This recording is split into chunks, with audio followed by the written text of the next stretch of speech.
So this is the setup that I usually use for recording. I got my script right here. So I got my little setup here, and I'm going to record some dialogue.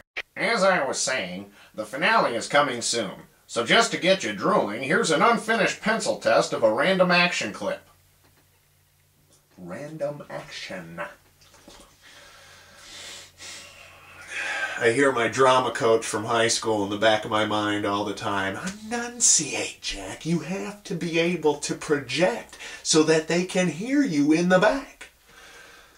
You're always in the back of my mind, Huck. As I was saying, the finale is coming soon. So just to get you drooling, here's an unfinished pencil test of a random action clip. And that's it. That's it. Like this, that hasn't even been used yet in hardly anything. It's been used only briefly in the news parody episode of Stein that I did, and that was it. But if you remember, this was actually the concept sketch for the Craps agents. Craps, the Cooties Response and Protection Squad, which as you may have seen from other ones, are also the henchmen of the bad guy in the current episodes. And the kitty cat. And Ethel the rocket scientist. Okay, so this is where I draw most of my characters for Stein and the other animations that I've done.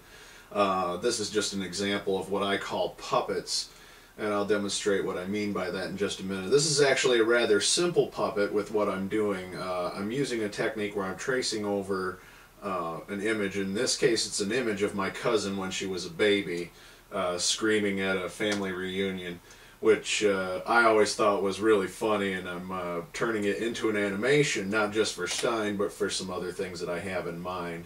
And so I start with just a base idea, and then I break it down into parts, and this is where the puppet part comes into place. Over here you've got the dress, and then the little rooster on the front of her dress, and so this will all end up getting colored in. But after I've traced all the basic parts, I do it in pieces. And I use a program called Art Rage, and I use it mostly because of the filters and the transparency effects that I can use. And so after I've traced everything, you get this full-bodied picture here, and I can take away the hair, so the hair gets individually colored, and I can also do like different animations with the hair down the road. Depends on how detailed I want to get with the puppet. But everything's broken down into different pieces, like the eyes have individual animations. At the moment I've got her like squinting. So as you can see, I have frame by frame animation of the mouth that I'm going to do,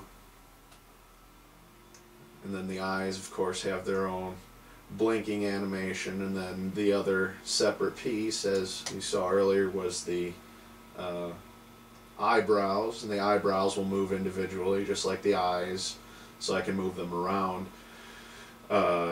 Which you'll see in the other animation. This is one-man studio. Works.